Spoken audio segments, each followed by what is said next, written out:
नमस्कार दोस्तों, मैं पद्मजा भुवनेश्वर ब्लेसिंग टीम से हैं।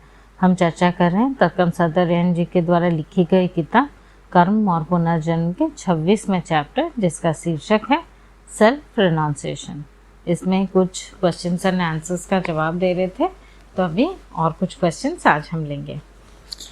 यदि कोई वैज्ञानिक एस्ट्रल प्लेन में रूप में उच्चतर लेयर में प्रवेश करता है, जैसा हमने लास्ट टाइम बात किया था, तो क्या उसके पास नृत्य करने या फिर समान क्रिएटिविटी का समान क्षमता होता है, भले ही वो अपने पिछले जीवन काल में एक नर्तक या संगीतकार ना हो?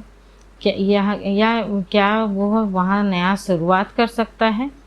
तो उत्तर लेखक लिख रहे हैं, नहीं। वो उच्च स्तर पर जब तक वो नृत्य नहीं कर सकता, तब तक उसे भौतिक तल पर नृत्य का विकास नहीं किया हो। मतलब भौतिक स्तर पे हमें जो कुछ भी हम सीखते हैं, जो भी हम कल्टीवेट करेंगे, उच्च स्तरों पे ही वो मान्य होता है। आपके भौतिक तल पर दीक्षा लेनी चाहिए, मतलब इनिशिएट आपको भौतिक तल पर ही करनी चाहिए। आप उच्च स्तर में प्रतिभाशाली और प्रतिभावान हो सकते हैं, लेकिन वहाँ उस प्रक्रिया को शुरू नहीं कर सकते। तो उसको फाइननेस उसमें डेवलप किया जा सकता है, बट वहाँ पे शुरू नहीं हो सकता है। इसका कारण और प्रभाव भौतिक तल पर निर्मित होता है।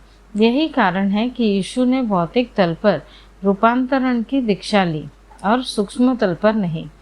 उन्होंने अपना भौतिक शरीर त्याग किया, फिर खुद को पुनर्जीवित किया, रिसरेक्शन किया।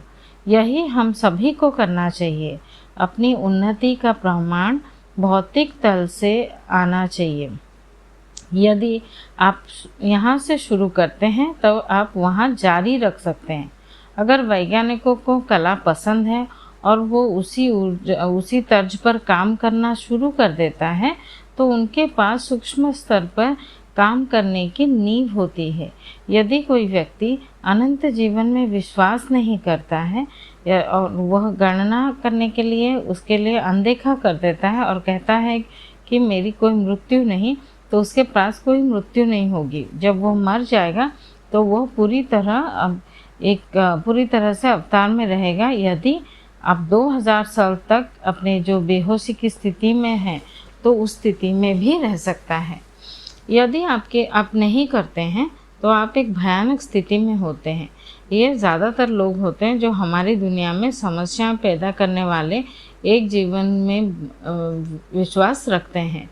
मतलब वो पुनर्जन्म में उनका कोई विश्वास नहीं होता है। आखिरकार ये इतनी परेशानी से गुजर जाते हैं कि वो टूट जाते हैं।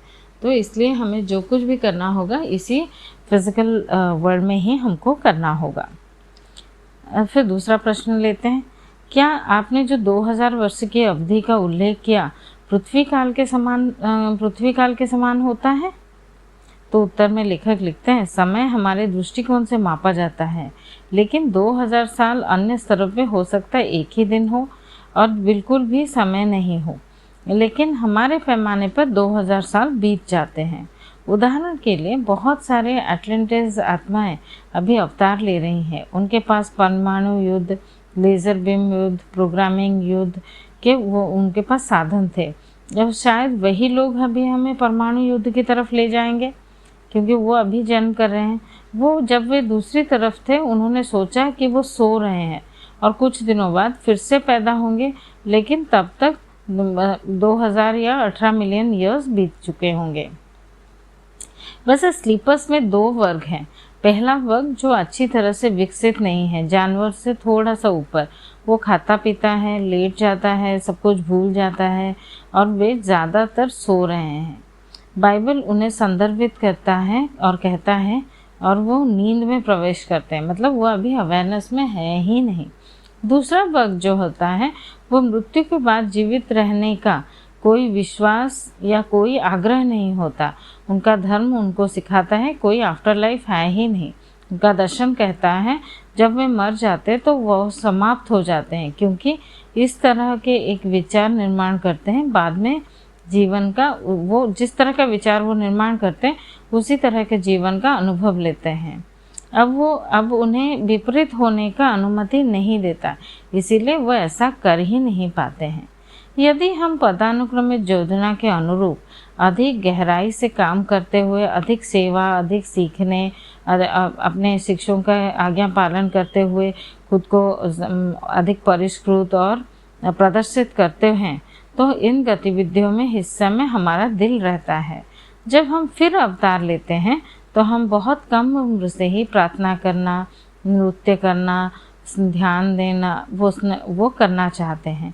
हमें प्रकाश और सौंदर्य की एक झलक मिल चुकी है पिछले जीवन में, जिसको हम आगे बढ़ाते रह रहे हैं। हम उच्च स्तर पर जाते हैं और ब्रह्मांडीय जो कला है उसको देखते हैं और फिर लौट आते हैं। हम जो देखते हैं उसका 1% बचा रहता है, जो कि हम यहाँ पे प्रदर्शित करते हैं। मतलब फॉर एग्जाम्पल यहाँ पे जो भी हमने देखा है, देखिए हम जो डांस करते हैं वो बचपन से जैसा कहीं सीखा हुआ जो आता है, क्योंकि उसने पिछले जन्म में ऑलरेडी वो सीख चुका है, ऑलरेडी वो कर चुका है, तो इसी जन्म में वो शुरुआत से वही करना चाहता है। जैसे कोई बहुत सुंदर गाते हैं, नृत्य करते हैं, डांस आर्टिस्ट रहते हैं, तो उसी तरह मीन राशि में 2 मछलियों का प्रतीक है। एक दिशा में घूम रही है, दूसरी तरफ देख रही है। ये दोनों मछलियां वास्तव में एक ही मछली बनाती हैं। पहली मछली वामावर्त जा रही है और वो सोचती है कि वो उसको दक्षिणावर्त जाना चाहिए, फिर अपना दिशा बदलता है और वामावर्त यात्रा करता है। फिर 2 मछलियां वास्तव में एक मछली है जो 2 दिशा में जा रही हैं। तो मीन राशि के लोग अपना दिशा बदलते रहते हैं। दक्षिणवर्त दिशा में उनको मटेरियलिस्टिक वर्ल्ड की ओर ले जाती है, जहाँ पे आनंद, लालच, संपत्ति की ओर, अच्छा शरीर बनाने, जीवन में आनंद लेने की ओर। और वामावर्त ये शारीरिक, भावनात्मक, मानसिक दुनिया से, उनके अलगाववाद से वो अलग हो जाते हैं और आत्मा, रचनात्मकता, अधिक सुंदरता और महिमा की ओर वो पूर्णवाद से यात्रा करते हैं। दक्षिणावर्त दिशा में एक मछली आत्मा है, दूसरा अस्तित्व, दोनों एक साथ बंधे हैं। यहाँ तक कि आत्मा भी कहती है कि मैं व्यक्तित्व से I am sick of you. यदि अपनी दिशा में वो जा रहे हैं, मैं दूसरी तरफ जा रहा हूँ, ये दोनों एक दूसरे को खींचते रहते हैं, जैसे पुश एंड पुल के हिसाब से खींचते रहते हैं। छोटी मछली जो व्यक्तित्व है वो प्रतिक्रिया करती है और बड़ी मछली आत्मा के साथ उनके रिश्तों को तोड़ देती है। लेकिन जब वो प्रतिक्रिया करता है तो वापस खींच लिया जाता है और बड़ी मछली उसे निगल जाती है। जब आत्मा व्यक्तित्व को निगल जाती है, वह एक आत्मा में प्रभावित व्यक्तित्व बन जाता है। तो 2 मछलियां एक हो गई, और क्योंकि व्यक्ति अब अपने आप पर विभाजित नहीं करता, तो उसकी दिशा स्वयं निर्धारित हो सकता है। यदि उसे 2 भागों में विभाजित किया जाता है तो वह अपना दिशा निर्धारित नहीं कर सकता। वो मानसिक रूप में, भावनात्मक और शारीरिक रूप से विभाजित होगी और कोई दिशा उसे मिलेगा ही नहीं। दिल एक बात कहता है, दिमाग कुछ और बात कहता है। ऐसे एक दूसरे का विरोध करते हुए ही वो चलता रहता है। यह मीन युग की शुरुआत से मानवता के साथ का स्थिति भी एग्जैक्टली यही है। एक इंसान के रूप में राशि चक्रों के माध्यम से यात्रा करता है। वो प्रत्येक संकेत में एक अलग अलग सबक सीखता है। प्रत्येक संकेत एक स्कूल है जहाँ पे वो खुद को पूर्ण करता है। उदाहरण के लिए मेष राशि क्या सीखते हैं? इच्छा शक्ति सीखते हैं। वृष राशि बुद्धि की ओर जर्नी रहती है। मिथुन राशि प्यार कल्टीवेट करते हैं। तो एक बार जब कोई व्यक्ति अपनी स्कूली शिक्षा किसी विशेष संकेत को करता है और वही अब वो नहीं लौटता है, मतलब जब उसने पूरी तरह से लर्न किया तो वो वहाँ पे फिर वापस नहीं लौटता है उसी राशि चक्र में। यदि कोई व्यक्ति, उदाहरण के लिए लेखक और एक उदाहरण दे रहे हैं, स्कॉर्पियो संकेत में पैदा हुआ है तो उसे पास करने के लिए 9 भारी परीक्षाएं देनी होती है। यदि वो उन्हें पास कर लेता है, वो जब भी आता है फिर विश्व में ऋषि पे नहीं जाता है, क्योंकि ऑलरेडी उसने सीखा हुआ है। यदि कोई व्यक्ति तुला राशि में पैदा हुआ है तो वो संतुलन सीख रहा है। जब वो आत्मा पदार्थ के बीच, बल और क्रिया के बीच, प्रेरणा और मैनिफेस्टेशन के बीच का संतुलन हो जाता है, वो तुला राशि में जाने की ज़रूरत नहीं रहती है। वो जब तक वो गुजरता है, प्रत्येक संकेत, उस संकेतों से वो सबक सीखता है और प्रचलन तेज हो जाता है, क्योंकि उन संकेतों को उसे छोड़ा रहता है, उसने जो पहले सीख लिया है। मतलब जो पहले हमने किसी राशि में जन्म लेके अगर हमने उसकी जो संकेत है वो सब सीख लिया है तो हम उसको स्किप कर देते हैं। जब कोई व्यक्ति वामावस्थ दिशा में चलता है तो प्रत्येक राशि में वो सब कुछ जमा करता है जो उसने प्राप्त किया है और उसे वो साकार करता है। जो भी अगर उसने लर्न किया है क्लॉकवाइज डायरेक्शन में जब जा रहा है, जो सभी राशियों में जो भी इस राशि में, मान लीजिए अभी मैं वर्गो में जन्मी हूँ, तो पहले मैंने जो मेरे जन्मों के राशियों के जो भी लर्निंग है वो लर्निंग अभी जमा हुई है, तो इसको मैं मटेरियलिस्टिक वर्ल्ड में उसको यूज़ करके उसको साकार करूँगी। मैनिफेस्टेशन उस हिसाब से होगा। जैसे वो मेष राशि से मीन राशि में जाता है, वृष राशि में नहीं, क्योंकि वहाँ उसकी लर्निंग हो गई है।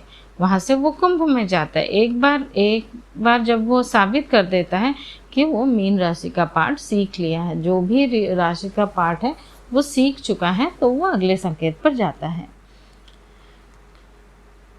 जब एक व्यक्ति घड़ी के विपरीत दिशा का रास्ता चुनता है, या काउंटर क्लॉकवाइज जो दक्षिणावर्त जिसको कहते हैं हम, तो वो अगर वो रास्ता चुनता है तो वो ज्ञान, परीक्षण और प्रत्येक राशि की ऊर्जा के रूप में उसने जो जमा किया है उन सभी चीज़ों को वो प्रदर्शित करता है।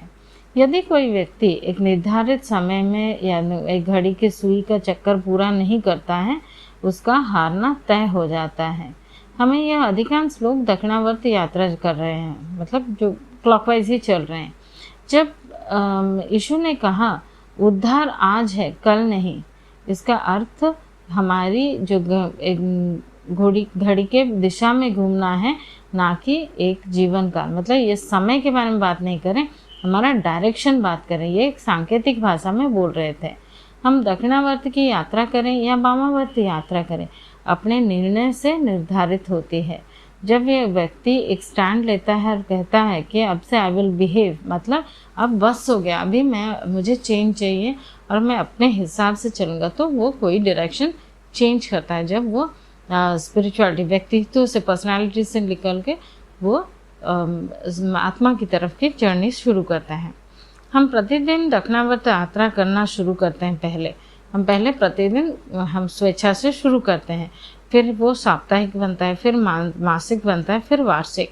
इसी तरह एक जीवन के माध्यम फिर 100 जीवन के अवधि तक हम यही यात्रा करते रहते हैं हमारे अवतारों के माध्यम से। तो देखिए कितना सुंदर अंडरस्टैंडिंग हमको आ गया है ये दोनों क्वेश्चंस में, कि हाउ ब्यूटीफुल इट इज़ कि हम जो जन्म ले रहे हैं, किस राशि में ले रहे हैं, उसका क्या इम्पोर्टेंस है। हम जानते हैं हमारे एस्ट्रोलॉजी या एस्ट्रोनॉमी हमें को बता देती है कि सनशाइन्स, मून साइंस सब है। तो यहाँ पे उस चीज़ की क्लैरिटी, हम किस राशि में जन्मे हैं उसका भी हमको वो पहले से ही तय है, और कहाँ कहाँ क्या क्या लर्न करना है। जितना जल्दी हम लर्न करेंगे स्पिरिचुअली, हम बेहतर हमारी प्रोग्रेस होगी। तो तब तक दोस्तों मुझे विदा दीजिए और स्वस्थ रहिए, खुश रहिए। धन्यवाद।